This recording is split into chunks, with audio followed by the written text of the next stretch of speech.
Very good morning, students. Today we will solve sum number 5. Record the following transaction in double column cash book and balance the book on 31st March 2020. Now see, you have all the transactions of March month. So you have to prepare cash book for March month, and at the end, on last date 31st March, you have to find closing balance of this cash book. Now here it is mentioned that prepare double column cash book. So this is the format.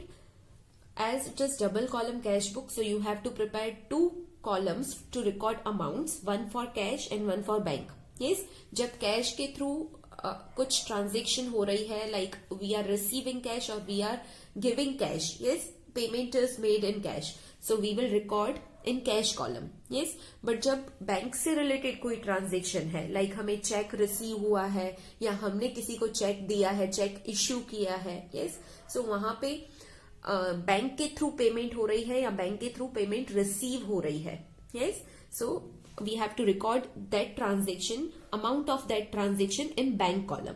Okay, now see all transactions are of 2020 year and March month. So पहले हम दोनों side year और month लिख देंगे. So here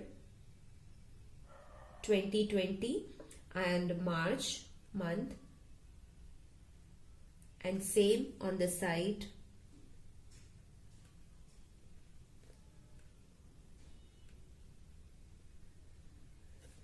yes. Now see, as on date 1, cash in hand, cash at bank. Now first date पे आपको bank balance और cash balance दिया है. Now see, cash in hand obviously always debit balance, हमारे पास cash है, हमारी asset है, डेबिट बैलेंस होगा. एंड यहाँ पे कैश एट बैंक दिया है, यहाँ पे बैंक ओवरड्राफ्ट नहीं बोला है. यस, सो ये हमारा पॉजिटिव बैलेंस ही है. Yes, that much amount we have in our bank account. So दोनों का डेबिट बैलेंस होगा. डेबिट साइड हम रिकॉर्ड करेंगे to balance brought down, and in column of cash 12,750,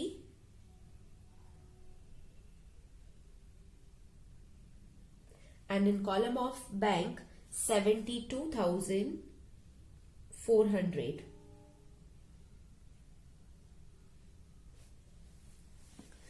Then next transaction, as on 4th March, received from Aisha cash rupees 1200 and check of rupees 3200, allowed discount of 400.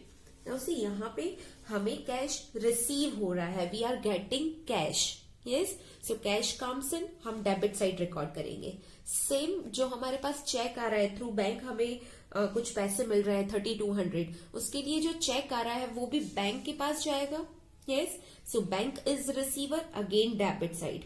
whenever we are receiving amount through cash or bank, we will record on debit side. yes, क्यों? क्योंकि cash comes in, debit होता है. Bank is receiver, अगर bank receive कर रहा है amount तब भी डेबिट होता है. Yes, so in all whenever we are getting such amount through cheque और in cash, we will record on debit side. Yes, so हम यहाँ पे रिकॉर्ड करेंगे. डेट है 4 एंड यहाँ पे कुछ बोला नहीं है कि हमने कुछ सेल किया है या क्या. यहाँ पे बोला है आशा से कुछ अमाउंट हमें रिसीव हुई है. यस, सो कुछ ड्यू अमाउंट होगी, वही हमें रिसीव हो रही है. So here we have to write to Asha account. Now see what cash we are receiving 1200 हमें कैश रिसीव हो रही है, तो कैश के कॉलम में हम 1200 लिखेंगे. यस, देन हमें चेक रिसीव हो रहा है 3200 का, तो वो बैंक कॉलम में आ जाएगा. And here allowed discount of 400, हमने सामने आशा को डिस्काउंट अलाउ किया. It means it is our expense. Yes, हमने उसे अलाउ किया कि it's okay, don't give 400 rupees, 400 हमने उसे डिस्काउंट दिया है। So this discount is expense for us. Yes, so ये डिस्काउंट का कॉलम यहाँ पे नहीं है, सो ये जर्नल प्रॉपर में रिकॉर्ड होता है, इसकी जर्नल एंट्री होगी। So I am just writing here this discount is an expense for us. So discount allowed account debit, and to whom we are giving discount? Asha, so to Asha account, and the amount of discount is 400, so 400 debit के column में and 400 credit के column में। यहाँ पे मैंने format नहीं बनाया है, मैं डायरेक्टली एंट्रीज लिख रही हूँ। You can prepare the format. यहाँ पे हम डेट लिखते हैं, so here 4th, yes, then particular में ये, देन LF का कॉलम जिसमें हम कुछ भी रिकॉर्ड नहीं करते हैं, and then debit amount and credit amount. Now next transaction, as on March 7 paid salary to staff by cheque. अब यहाँ पे हम सैलरी पे कर रहे हैं, payment. Yes, so credit side record होगा। Just keep in mind that whenever you are receiving something, so record here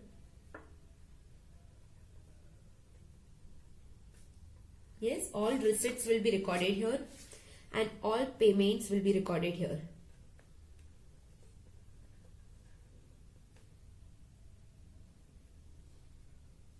okay, so यहाँ पे हम सैलरी पे कर रहे हैं, सो पेमेंट साइड आएगा, क्रेडिट साइड आएगा। Yes, and we are giving through cheque, so bank के column में अमाउंट आएगी। नाउ यहाँ पे मैं ट्रांजेक्शन डेट डाल देती हूँ 7, paid salary to staff by check.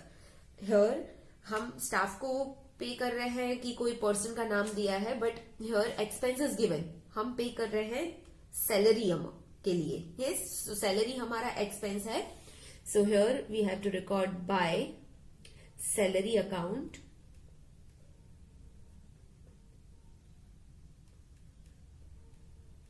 Yes, and हमने चेक दिए हैं 25,600, सो बैंक कॉलम में आएगा 25,600। Then transaction on March 9th, withdrawn cash from bank for office use. Now this is most important. हमने cash withdraw करवाया है bank से।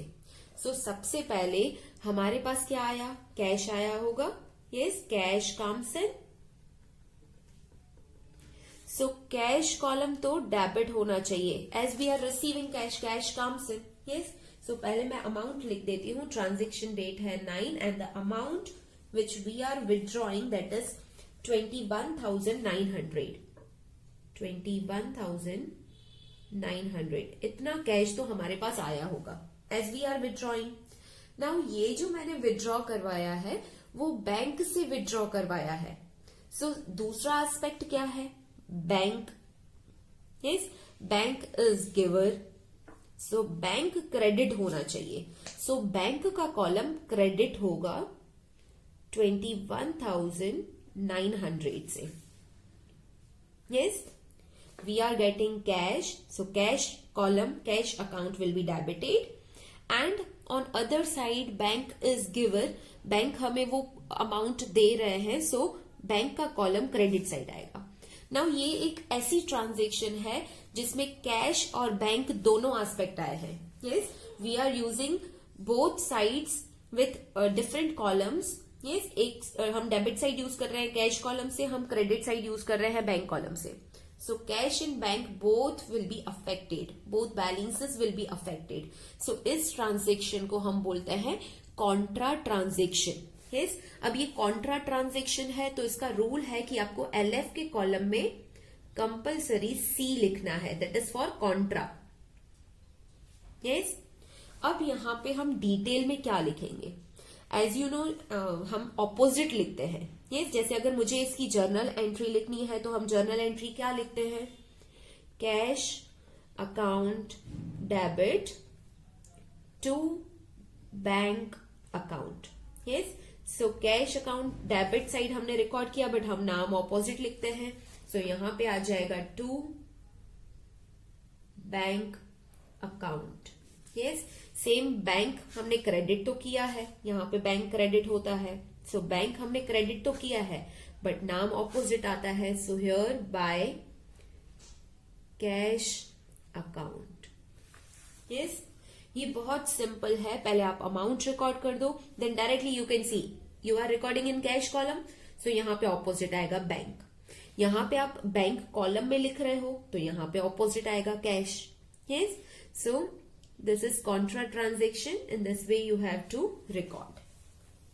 Then next, March 12th, interest paid by bank on bank balance. Now see, यहाँ पे interest pay हो रहा है by bank. It means we are receiving, हमें बैंक पे कर रही है। yes, क्योंकि हमारा कुछ बैलेंस पड़ा है बैंक अकाउंट में, हमारा कुछ बैलेंस है। So interest paid by bank बोला है, so we will receive.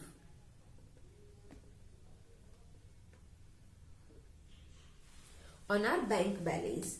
Now this interest directly bank will deposit in our account, हमारे अकाउंट में आ जाएगा, हमारे अकाउंट में क्रेडिट हो जाएगा। यस, ये हमें कैश में रिसीव नहीं होता है, हमारे बैंक अकाउंट में ही इंटरेस्ट ऐड कर दिया जाता है। Yes, so one side bank will receive, we will not directly receive, हम रिसीव नहीं करेंगे, हमें ये डायरेक्ट अकाउंट में मिलता है। So bank is receiver, bank account तो डेबिट हो जाएगा। तो पहले तो हमारे पास कुछ रिसीव हुआ है बैंक अकाउंट में, तो हम यहाँ पे अमाउंट लिख देते हैं। द अमाउंट इज 1200, हमें 1200 रिसीव हो रहा है बैंक अकाउंट में, and the date is 12। Yes, अब दूसरा एस्पेक्ट क्या है, this interest which we are receiving, जो हमारी इनकम है। यस, हमें यहाँ पे इंटरेस्ट जो इनकम रिसीव हो रही है। सो जनरली इसकी एंट्री क्या होती है, अगर आप एंट्री ध्यान रखोगे तो आपको बहुत इजीली यहाँ पे समझ में आ जाएगा। See, we will receive through bank, so bank account debit, and interest is our income, so to interest account. Yes, so हमने बैंक के कॉलम में तो लिख दिया है, हम नाम ऑपोजिट लिखते हैं। सो यहां पे आ जाएगा to interest account. Yes, 1200। Now next transaction as on 16th March, purchase furniture in cash. हमने फर्नीचर परचेज किया है इन कैश, इट मीन्स हमने कैश दे दिया। Yes, so here we are preparing cash book. So हम cash का देखेंगे कि cash comes in firm or cash goes out. We are purchasing furniture, so obviously we have to pay cash. Yes, so cash goes out of the firm. So we have to record on credit side. Credit side हम date के column में लिख देते हैं, date 16, and we purchased furniture. So here by furniture account. And we are giving cash 16,500, तो cash के column में आ जाएगा 16,500. Then next, as on 21st March, paid to Mohan and Company by check, discount received 100. यहाँ पे हमने check दिया है मोहन एंड कंपनी को। So again payment bank is giver, credit side आएगा। सो यहाँ पे डेट के कॉलम में हम लिख देते हैं 21, that is transaction date, and we are giving cheque to Mohan and company. So यहाँ आएगा by Mohan and company account, and we gave a check of rupees 10,900. Cheque दिया है इसलिए बैंक के कॉलम में हमें रिकॉर्ड करना पड़ेगा। सो 10,900 इन कॉलम ऑफ बैंक। अब यहां पे जो 100 रुपीज हमें डिस्काउंट रिसीव हुआ है, यस, हमें वैसे ज्यादा रुपीस देने थे बट 100 रुपीस हमें डिस्काउंट मिला है. Yes, so that discount received is our income. Yes, ये जो 100 रुपीस का डिस्काउंट है that is discount received and it is our income. So it will be credited, ये क्रेडिट हो जाएगा. एंड यहाँ पे डिस्काउंट का कॉलम नहीं है, सो हमें डिस्काउंट की जो जर्नल प्रॉपर में एंट्री करनी होती है हम वहां पे एंट्री करेंगे. So transaction date is 21. This discount received will be credited and who is giving discount, that account will be debited. So Mohan and company account debit to discount received account. And हमें 100 rupees का जो discount receive हुआ है that we will record in column of debit and credit. Yes, हमें discount receive हुआ है that is our income, so ये credit हो जाएगा. और हम मोहन जो पहले हमारा क्रेडिटर था अब वो 100 रुपीज डिमांड नहीं करेगा, so Mohan and company account debit हो जाएगा. यस, सो अगर कोई भी ट्रांजेक्शन में डिस्काउंट से रिलेटेड कुछ भी इफेक्ट आ रही है तो उसका कुछ कॉलम नहीं है, हमें डायरेक्टली जर्नल प्रॉपर में रिकॉर्ड करना होता है, उसकी जर्नल एंट्री पास होगी. Yes, then the next transaction on 24th March, proprietor withdraw from office cash for his personal use. proprietor it means जो ओनर है वो कैश विथड्रॉ कर रहा है ऑफिस की कैश में से ही. इट मीन्स हमारी ऑफिस में कुछ कैश पड़ा है. Yes, and that cash owner is taking for personal use. So first of all cash goes out. Yes, credit side आएगा, हम क्रेडिट साइड रिकॉर्ड करेंगे. Date is 24, cash goes out. So credit side cash की column में 11,600. Yes, and here proprietor is taking, owner is taking for personal use. So यहां आ जाएगा drawings by drawings account. Yes, then transaction on 29th March, sold goods to Manoj for cash. हमने मनोज को goods sell किए हैं and for cash it means on the spot हमें cash receive हो गया. हमने गुड्स सेल किए, हमें कैश रिसीव हुआ. Cash comes in, debit side आएगा. So date 29 and we are receiving cash 14,800. So cash की कॉलम में आ जाएगा 14,800 and we are getting this cash as we sold goods. So here to sales account. Yes, then last March 31st, deposited office cash in bank. हमारे पास कुछ cash पड़ा है जो हमने बैंक में डिपॉजिट करवा दिया. यस, अब जनरली इसकी अगर जर्नल एंट्री मुझे पास करनी है तो मैं क्या करूंगी, हमने कैश डिपॉजिट करवाया, कैश गोज आउट, कैश तो क्रेडिट हो जाएगा. डेबिट क्या होगा, bank account as bank is receiver. So इसकी जर्नल एंट्री होती है bank account debit to cash account. Yes, ये हमारी जर्नल एंट्री होती है. Again, you can see bank and cash both balances will be affected. Yes, again ये contra transaction है. So देखो बैंक क्या हो रहा है, डेबिट. सो बैंक की कॉलम में हम डेबिट साइड पहले लिख देते हैं 21,200 क्योंकि बैंक अकाउंट डेबिट हो रहा है. सो डेबिट साइड बैंक की कॉलम में लिख दिया हमने अमाउंट. यस, और यहां पे क्या आएगा, ऑपोजिट. सो कैश यहां पे हम लिखेंगे to cash account. Yes, and now you can see cash account is credited. Cash account तो क्रेडिट हो रहा है. सो कैश कॉलम यहाँ पे बैंक कैश बुक में कैश कॉलम क्रेडिट होगा यहाँ पे. Yes, so again same amount I write here 21,200 and name will be opposite. So here by bank account.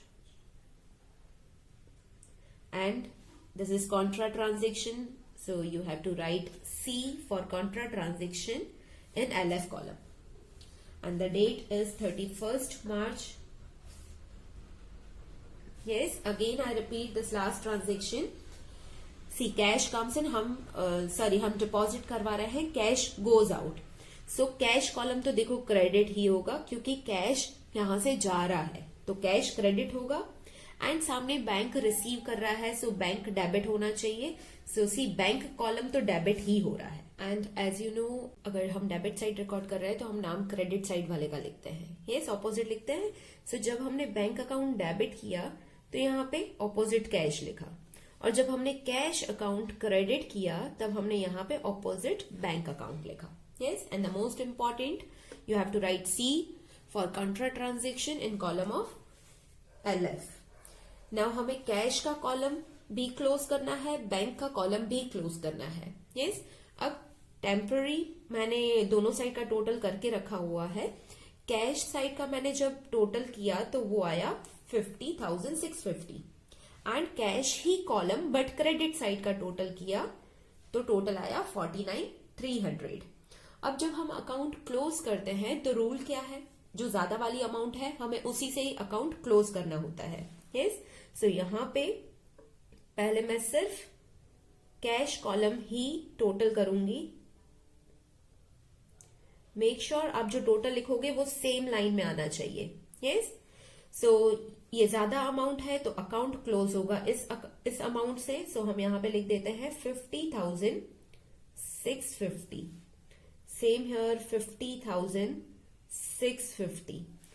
जब ये टोटल में से आप ये सारे बैलेंसेस या डायरेक्टली ये जो रफली टोटल किया है ये माइनस करोगे तो आपको यहां पे कुछ डिफरेंस अमाउंट मिलेगा, दैट इज 1,350। ये आपका आया closing balance. So last date है 31 मार्च एंड ये क्लोजिंग बैलेंस है। सो हम यहां पे लिखेंगे by balance carried down, yes. ये हमने कैश का क्लोजिंग बैलेंस फाइंड कर दिया है। अब ऐसे ही हमें बैंक का भी क्लोजिंग बैलेंस फाइंड करना है। सो रफली मैंने टोटल किया हुआ है। डेबिट साइड अगर बैंक कॉलम का मैं टोटल करूंगी तो हमारा टोटल आएगा 98,000, और अगर क्रेडिट साइड का जब आप टोटल करोगे तो आपका टोटल आएगा 58,400। Again as per rule account हमेशा क्लोज होता है जो ज्यादा अमाउंट है उससे, यस। तो हम बैंक का कॉलम भी क्लोज करेंगे ज्यादा वाली अमाउंट से, यस। नाउ यहाँ पे जो आप टोटल लिखोगे वो कैश का टोटल जब जहां पे लिख रहे हो उसी सेम लाइन में लिखना है। सो बैंक कॉलम क्लोज होगा इस अमाउंट से। सो हम पहले लिख देते हैं इधर 98,000, सेम 98,000 यहां पे आ जाएगा। जब 98,000 में से आप ये माइनस करोगे तो आपको कुछ डिफरेंस मिलेगा। अब ये डिफरेंस अगर दोनों सेम साइड आ रहे हैं तो एक ही लाइन में लिखना है, यहाँ पे और यहाँ पे अलग अलग नहीं लिखना है, एक ही लाइन में आएगा, यस। यहाँ टोटल में से आप डायरेक्टली ये भी माइनस करोगे तो भी आपको क्लोजिंग बैलेंस मिल जाएगा। यहाँ पे क्लोजिंग बैलेंस आएगा 39,600, यस। एंड सेम ये क्लोजिंग बैलेंस है। So by balance carried down, yes. So in this way you have to prepare cash book, 2 columnar cash book, जिसमें डेबिट साइड भी अमाउंट के 2 column है, क्रेडिट साइड भी amount के 2 column है, एक कैश एंड एक बैंक के लिए, यस। एंड दोनों का क्लोज होगा। अगेन आई रिपीट, कैश का हमेशा क्लोजिंग बैलेंस यहीं पे ही आएगा एंड ऑपोजिट होता है, this is debit balance. But bank का हर बार यहाँ पे आए ऐसा कोई कंपल्सरी नहीं है। बैंक की ट्रांजेक्शन के हिसाब से काफी बार इसका क्लोजिंग बैलेंस यहाँ पे भी आ सकता है, यस, जो बैंक ओडी होगा, यस। इस टाइप का भी एक सम हम करेंगे। I hope all the points of this 5th sum are clear to you. Solve this sum in your notebook and share images on WhatsApp. And if you have any doubt, you can contact me, you can call me, or you can drop message on WhatsApp. Have a nice day. Bye bye.